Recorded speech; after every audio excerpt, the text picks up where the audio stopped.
Yakyati, Ďakána, Shuhan. So we were talking before class started. Let me move some things around.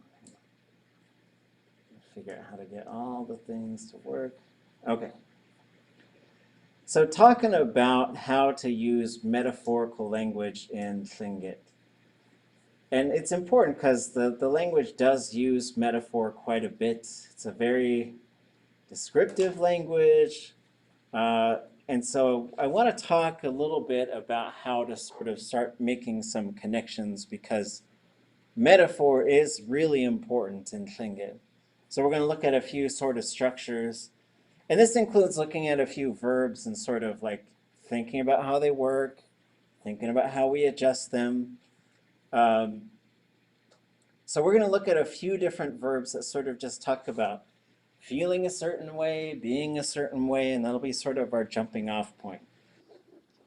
So what you see here is whenever you see khat with a low tone, that's an object pronoun.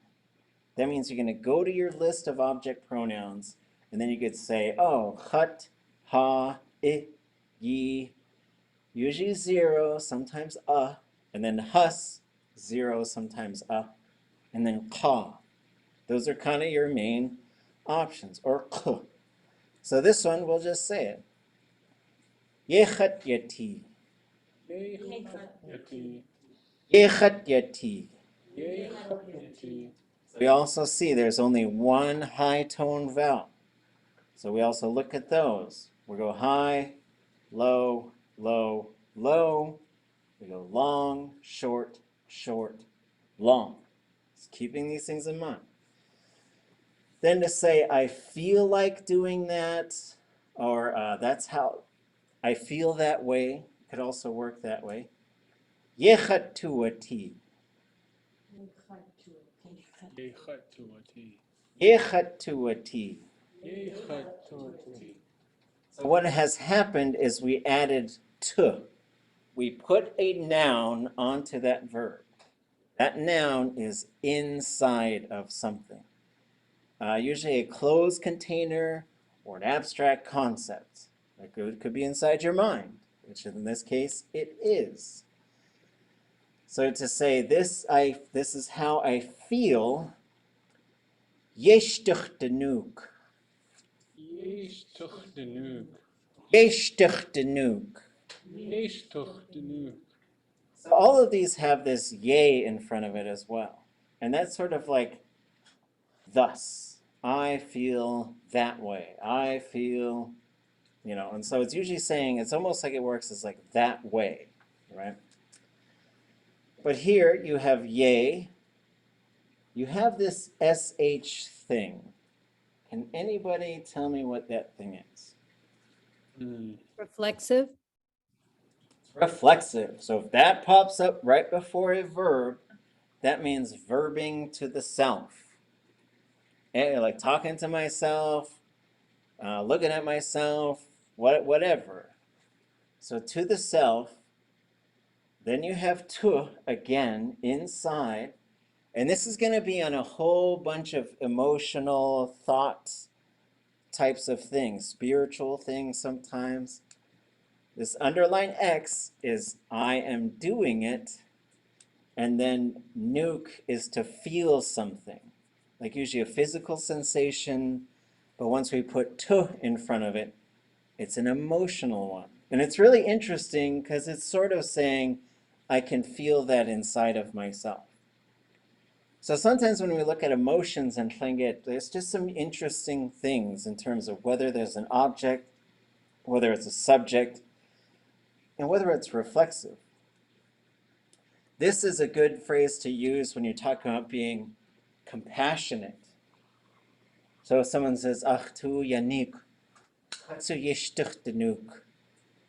Because that means, or sometimes you'll say, Uhan su, yitudnigu, shtutudanuk. We feel your pain as well. So it's like saying, I hurt because you hurt. So this is a different nuke. This one has to do with feeling. So the types of verbs you can build from this is to feel the wind blow, to feel something touching you, to feel something as far as your emotions, and to taste something. Those are all going to be related. So you put in your I don't like the taste of it. Okay. So this one has to do with behavior. So this verb has to do with behavior, not necessarily tied to action. So it's I'm doing it, but it's also could be like I'm behaving that way. Yekachanuk. Ďakyati. Yekachanuk. Ďakyati. Okay. So then you can ask questions based on these. So we can turn any of these into a question. All of them are going to use wasa, the how type of question. Wasa iati. Yakyati. Wasa iati. Yakyati. Wasa ituati. Yakyati. Wasa ituati. Yakyati. Wasashti danuk. Danuk. Wasashti danuk. Danuk. Wasaki yanuk. Wasaki yanuk. A couple of notes is wasa ituati can also be interpreted as what do you want? What do you desire? Wasakiyanuk in the right context and tone of voice could be like, what's the matter with you? What are you doing? So it could be a criticism. Like it depends on who's asking it, how they're asking it. Or wasa ituati is so like when you asked us just a few minutes ago, like what we want to do in class, is that something you could have asked us? Like, Yeah. I heard Nasa or Wasa at your name. Would that be just like how are like what's up, or like how which one would that fall under? Like as emotional and So for that, we kind of start with this for like a Tesson version. You say, ye wuni would be it happened. So you'd be saying it happened that way. Then if you change it to at wune, you'd say it happened. And if you said, we'll do masa, or I change it to wune. Masa at wune. So this is a question now. What do you think the question is? Masa at wune.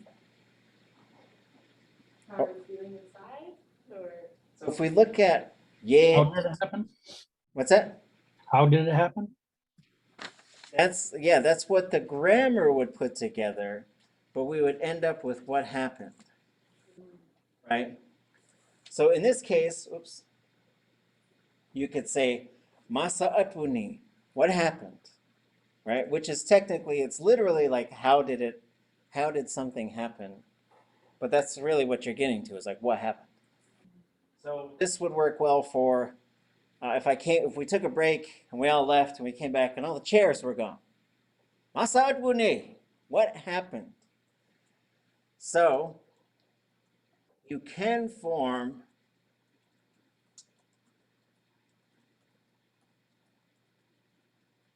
so now it gets quite a bit longer. So one is if you have ya plus na, that means it's in this progressive state.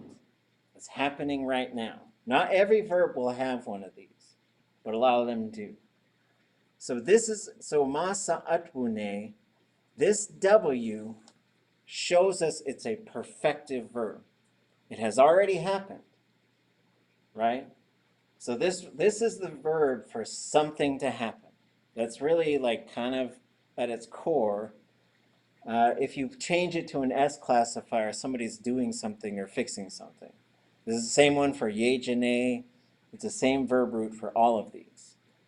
Yewuni, ge atwuni, masa atwuni, wa sa ya at nanain i'in. It's a question. Who wants to take a crack? What do you think's going on here?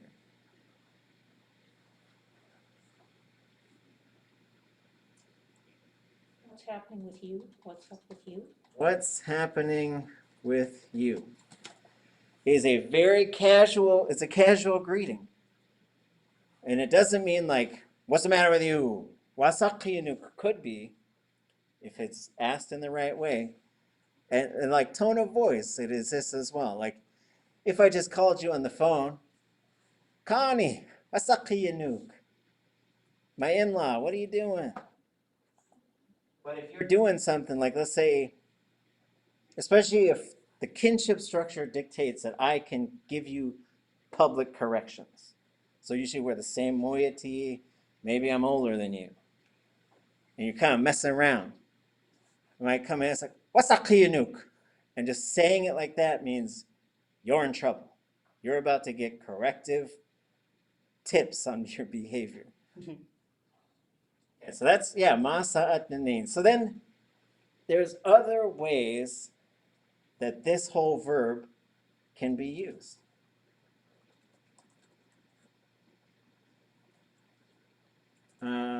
Let's see.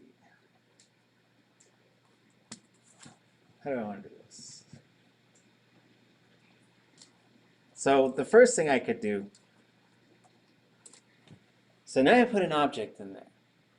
Yechatwuni. There is an this object, at, is a thing. It's something. But there's quite a few verbs where if you drop it in there, it just sort of changes the whole meaning of the phrase. Sometimes in dramatic ways, sometimes just in slight ways. So it goes from it happened to, or it happened that way, to it happened. Right? Something happened. But if I change that to chat, yechatwuni, what do you think this might be communicating? It happened to me. It happened to me. So this is one of those phrases where it doesn't mean anything bad. But if I just said this is how I started my conversation. I think a speaker would say, uh-oh, something bad happened. But, because you would usually say there'd be other phrases. So some of these just kind of they just slide into this meaning. Because you could say,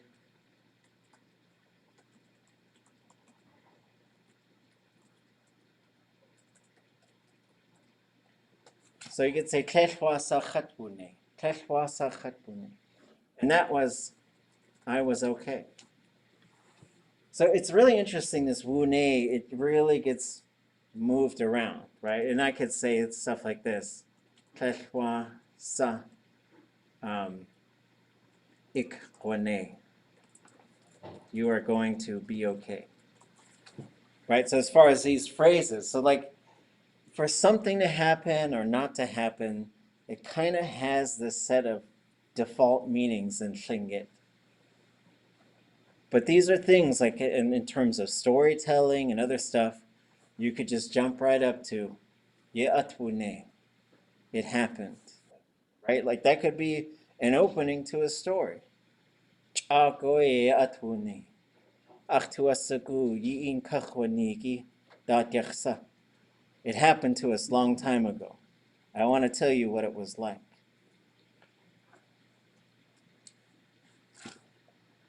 So kind of looking at this Yakyati.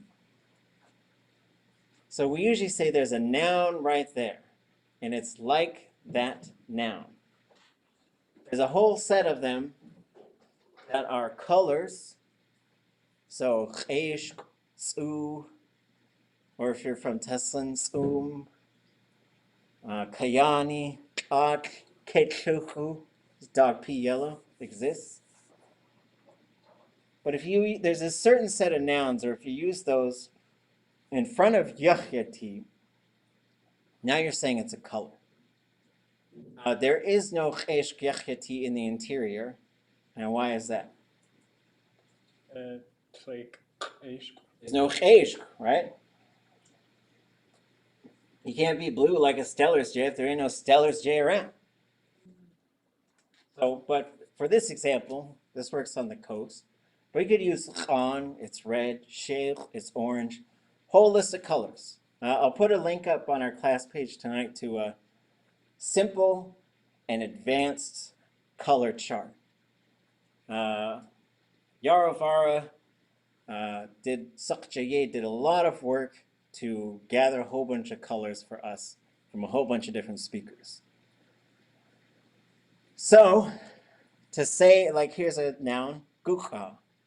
So to say a noun is a certain color, you'd say ishq yakyati we gukha. But now you fill in the blank right there, fill in the blank right there. So if I wanted to say the house is red, how would I say it? On Yakyati way hidi? Or We wait, hit. Yep. On yakyati we hit. If I want to say dog is brown, the dog is brown, how would I say it?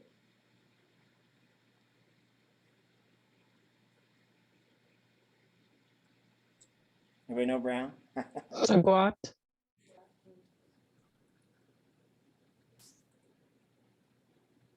Sagwat. Yakyati, Squat okay. Yakyati way H. Oh, sorry. Yeah, what? How about the cat is black? Tuch Yakyati way Dooch. We do. Yeah, away. Okay. So there's a sort of a shortcut way to say this. And you say, in this example, Ishq Yakyati. So you've added this yi.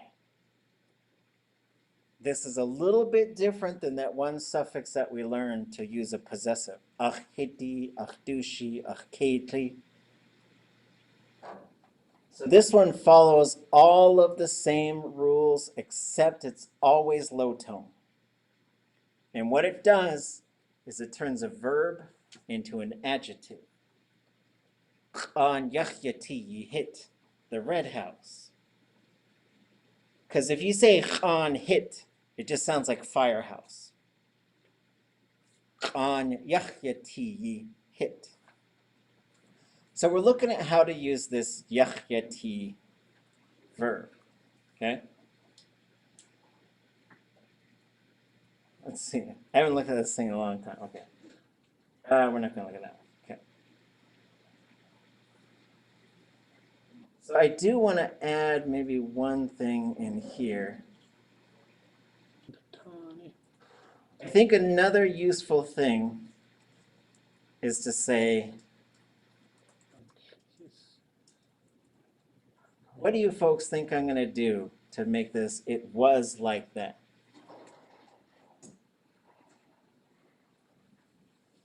One thing's got to change. The only thing left.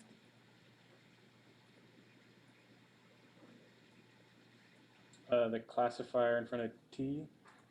Like the Well, yeah, so what we've got here is technically, well, right here we've got 0, yeah, T. Just only looking at the verb itself, not the yuck part.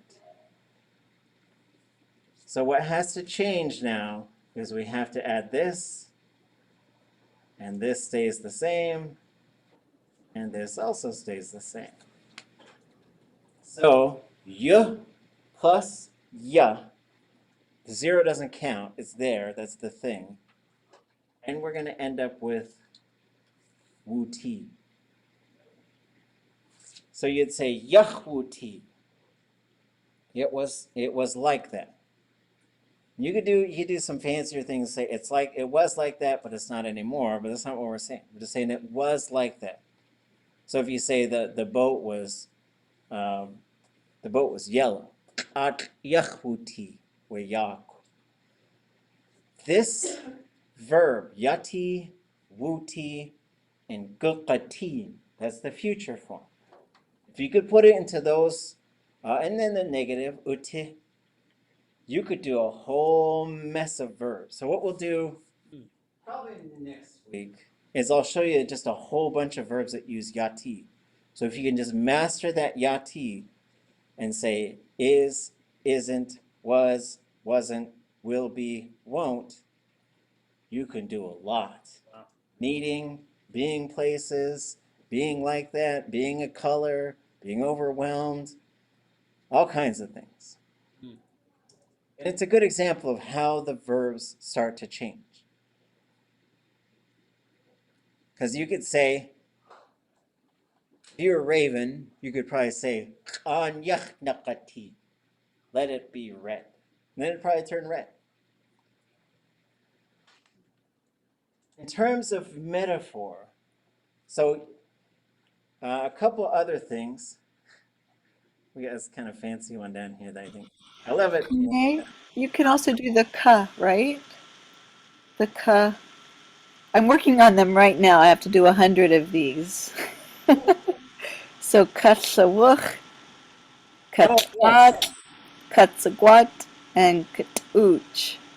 Yes. So for colors, like I'll put that poster up with all the colors, and for most of them, you can put ka right in front of it. So if you had something like, what am I doing? So if we had tuch. So tuch is a noun. Where'd it go? And it's charcoal, right? So charcoal is tuch. But you could say tuch yakyati, it is black. But you can also go katuch, and that is saying the color black as a noun. Like if we made Tlingit crayons or colored pencils, we could just write on there katuch, kakhan, katsu, kakesh.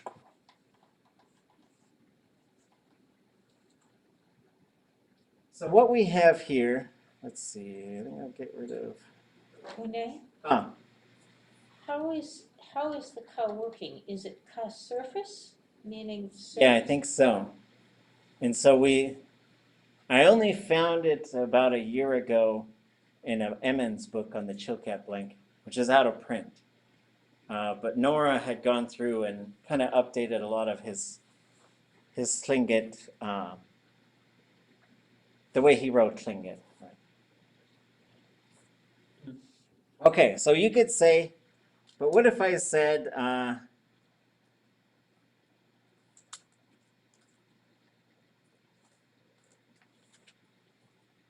what does that say?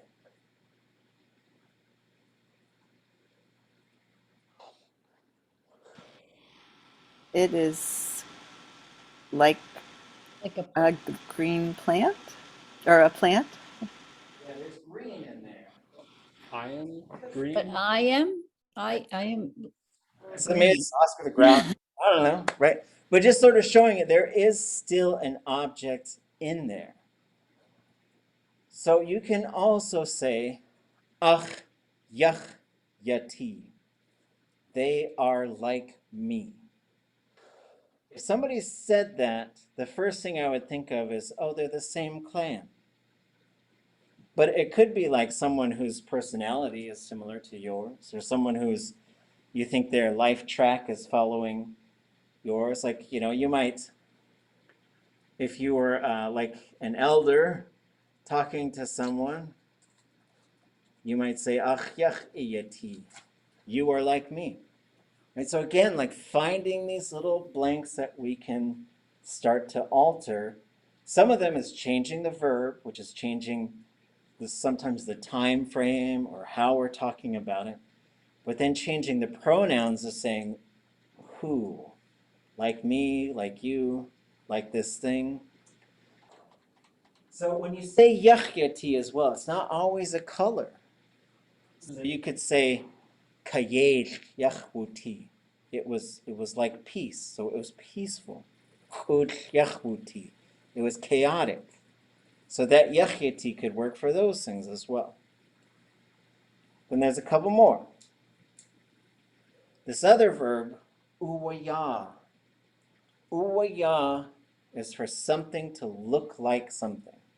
It resembles it.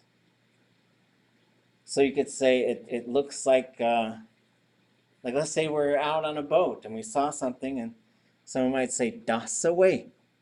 Hechwasaku, kit uwa ya. I don't know, it looks like a killer whale, but for some reason I'm not sure. Maybe the dorsal fin is kind of smaller. Maybe like I haven't seen any of the white color yet.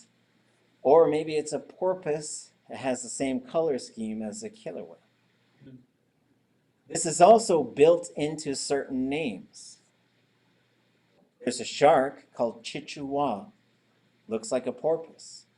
A flying squirrel is katsak uwa. Looks like a squirrel.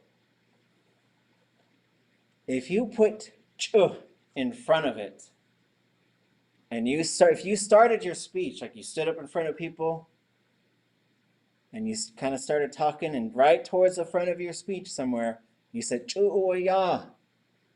It's as if. Now we know you're going to launch into some sort of metaphor. This is very common in Tlingit speech making. So you might say, we'll look at some examples. It's always best to look at the big speech makers of old. But in terms of metaphor, these are the two base phrases that we use. But then there's a whole other sort of universe of building metaphors that has to do with which verbs you choose and which images you choose and how those are connected to stories or other people's speeches. Okay. Sheesh. Any questions about that stuff?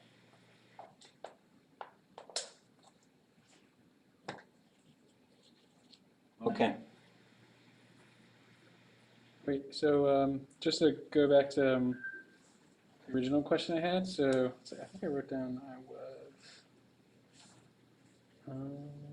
Well, first of all, are you going to post this PowerPoint? I will. Okay. So if I was going to say let's say am like a sponge, would I say Yakyati and then put the sponge noun after? You wouldn't say yay. The yay would change to yach. Oh, yach. Okay, so it'd just be noun Yakyati. Yep. So, and then basically, Okay. your whole pattern. Is part of the yach. Like I don't have to put a separately or a chat. Yeah, so it's noun, yach, object, yati. And this is where you're going to say chatyati. So yach chatyati. I am like this noun. And now that noun could be anything. They won't always make sense. But, well, here's a phrase that comes from the Raven stories. Oops. So they'll say,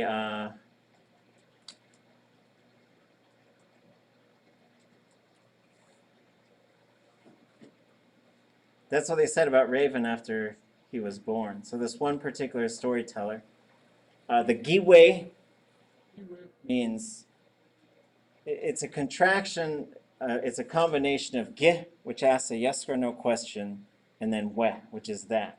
But when you put them together like this, it's really saying like, perhaps, perhaps. But if I just said, well, I think it went like this. Nu yachuti wekao. What does that say? It's talking about Raven.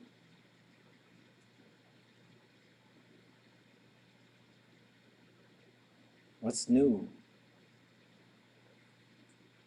Stronghold? Yeah. So the stronghold was like a fortress. It was like a fortress, right? Because it was born from this rock. So there are certain nouns that you'll sort of see that people put in there to sort of say like something is like something else. And this is the whole pattern for it. Yakyati.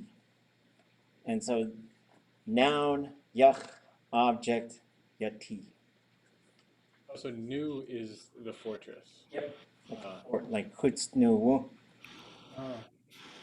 And Gao is, I'm thinking drum and time and bell. Oh, at that time. Geez. So wegao works really well Like kind of at the end of it. And if you're not talking about a drum or a clock, or people will just assume you're talking about that time. Okay, thanks for pointing that out. Forgot I put it in there. Okay. Folks want to translate? You want to do, get these little sentences we put up here? Oh yeah, we started that. Ande aktuasigu. Basa? Ande aktuasigu. Oh, okay. Yake. Gachtul sa. Dachadushu winits. Chanach. We'll rest for 7 minutes. We'll come back. We get this. I'll give you a couple options. Take a break. Jeez. The last time we were translating about a flood, right? Oh, that's right. We did the raven and fire. Maybe we'll switch to that one We instead. got, I think, 2 lines in.